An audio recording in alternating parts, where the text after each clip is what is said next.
प्रिय बच्चों, कैसे हैं आप सब। आशा है सब अच्छे होंगे, स्वस्थ होंगे।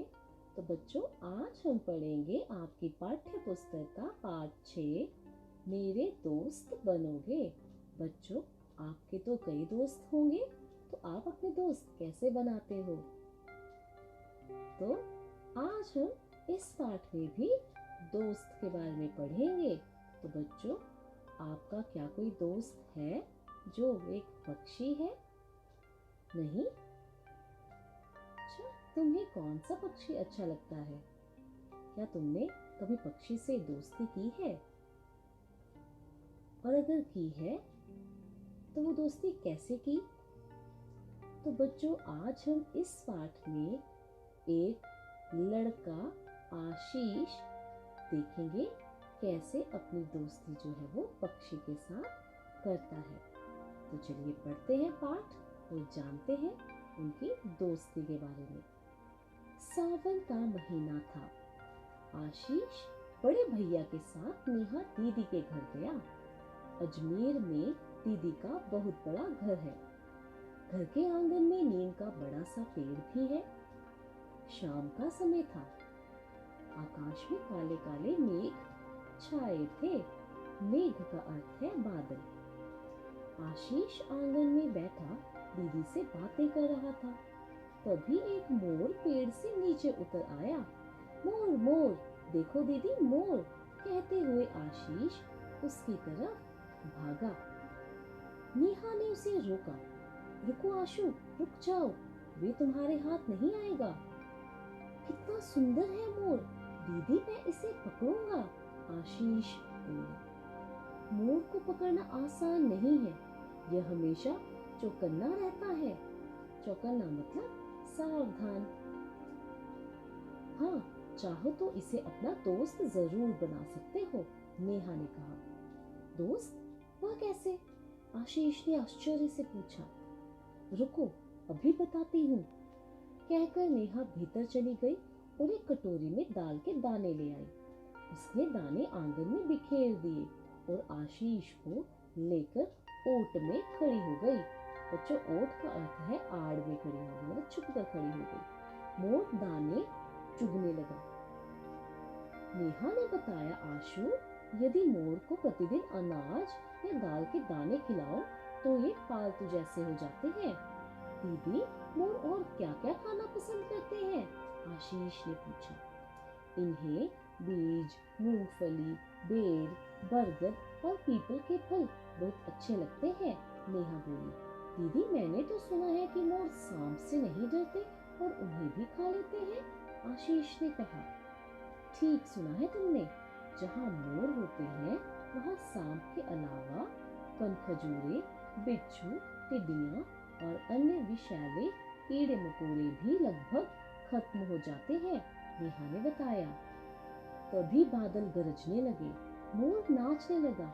उसके पंख जापानी पंखे की तरह गोल गोल फैल गए। आशीष खुशी से उछल पड़ा। अद्भुत दृश्य था। बच्चों, विषैले मतलब जहरीला और अद्भुत मतलब अनोखा, अनूठा, विचित्र। ठीक है, अद्भुत दृश्य था मतलब अनूठा दृश्य था, विचित्र दृश्य था। उसने इससे पहले मोर को नाचते कभी नहीं देखा था। दीदी, इसकी पूंछ देखो, कैसा चमकदार गहरा हरा रंग है। पंखों में तो लगता है कि ढेर सारी तांबे की चमकदार आंखें लगी हैं। इनके बीच का जामुनी रंग भी कैसा चमक रहा है। आशीष प्रसन्नता और जोश से बोले जा रहा था। नेहा बोली, तुमने इसकी गर्दन देखी? गहरे नीले रंग की है और पेट बिल्कुल बादामी रंग का। हाँ, और देखो, नाचते समय इसने अपनी गर्दन कैसे तान रखी है, आशीष ने कहा।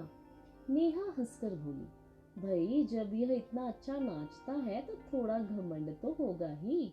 आशीष भी हंस पड़ा और बोला, लेकिन इसके पैर एकदम सफेद हैं, जरा भी सुंदर नहीं है। तो क्या हुआ, ये तो है तो बड़े ताकतवर। इसके पंख भी बड़े मजबूत होते हैं, तभी तो आवश्यकता पड़ने पर यह तेज दौड़ सकता है और उड़ भी सकता है। जब यह किसी शिकारी जानवर को देख लेता है तो झट से उड़कर पेड़ पर बैठ जाता है और क्याओ क्याओ करके सबको सावधान कर देता है। इसके माथे की कलगी भी कितनी सुंदर है। कलगी का अर्थ है मोर के सिर पर चोटी। ठीक है, तुम इसे मोर का मुकुट कह सकते हो, नेहा ने बताया।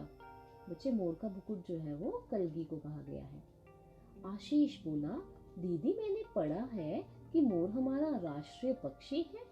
कृष्ण जी भी मुकुट में मोर का पंख लगाते थे। मुझे भी अपनी पुस्तक में मोर का पंख रखना है। आप इससे पूछो कि क्या ये मेरा दोस्त बनेगा। इतना कहकर आशीष मोर की तरफ बढ़ा। मोर झट से उड़कर मुंडेर पर बैठ गया और नाचने लगा। तभी मोर का एक पंख उड़कर नीचे आ गिरा। नेहा आशीष के कंधे पर हाथ रखकर बोली, लो आशु, मोर ने तुम्हारी दोस्ती स्वीकार कर ली है और दोस्ती की निशानी के रूप में यह पंख भी दे दिया है। सच दीदी? आशु ने जल्दी से पंख उठा लिया। बूंदें पड़ने लगी थी। धन्यवाद दोस्त, कहकर आशु भीतर चला गया। तो बच्चों, कैसी लगी आपको कहानी? आशा है सबको अच्छी लगी होगी और आप भी आशु की तरह, आशीष की तरह मोर से दोस्ती करना चाहते होंगे। तो बच्चों, मोर से दोस्ती करने के लिए आपको पता चल ही गया होगा कि आपको क्या करना है। जी हाँ, आपको मोर के मनपसंद अनाज बीज देने हैं। इससे मोर आपका दोस्त बन जाएगा आशु की तरह। तो बच्चों, अब हम करेंगे इस पाठ के शब्दार्थ और मुहावरे। पहले हम शब्दों के अर्थ पढ़ लेते हैं और फिर इनका वाक्य प्रयोग करना सीखेंगे। मेघ। मेघ, मेघ का अर्थ है बादल, बादल। चौकन्ना, चौकन्ना। सावधान, सावधान। ओट, ओट। आड़, आड़। प्रतिदिन, प्रतिदिन। रोज, रोज, रोज, रोज। विषैला, जहरीला, विषैला, जहरीला। अद्भुत, अनूठा, विचित्र, अद्भुत, अनूठा, विचित्र। कलगी, मोर के सिर की चोटी, कलगी, मोर के सिर की चोटी। स्वीकार, मान लेना, स्वीकार, मान लेना। तो बच्चों, चलिए करते हैं इनका वाक्य प्रयोग। मेघ, बादल। तो हम इनका वाक्य प्रयोग कर सकते हैं। आसमान मेघ से घिर गया है। मुझे मेघ की गर्जन सुनाई दी। चौकन्ना, पुलिस हमेशा चौकन्ना रहती है। वह एकदम चौकन्ना होकर मेरी तरफ देखने लगा। ओट, आड़। तो रमा दीवार की ओट में खड़ी है। रमा दीवार की ओट में खड़ी है। सूरज बादल की ओट में छिपा हुआ है। सूरज बादल की ओट में छिपा हुआ है। प्रतिदिन, रोज रोज। मेरी माँ प्रतिदिन मंदिर जाती है। सड़क दुर्घटना में प्रतिदिन सैकड़ों लोग मरते हैं। विषैला। कल एक विषैला सांप घर में घुस गया। अब विषैला का एक और वाक्य बनाएंगे। विषैला भोजन खाकर 2 बच्चे बीमार हो गए। अद्भुत, ताजमहल का नजारा अद्भुत है। ताजमहल का नजारा अद्भुत है। वैज्ञानिक अद्भुत आविष्कार करते हैं। वैज्ञानिक अद्भुत आविष्कार करते हैं। कलगी, कलगी। मोर के सिर पर मुकुट रूपी कलगी होती है। मोर की कलगी मोरनी से बड़ी होती है। स्वीकार, हमें बड़ों की बात स्वीकार करनी चाहिए।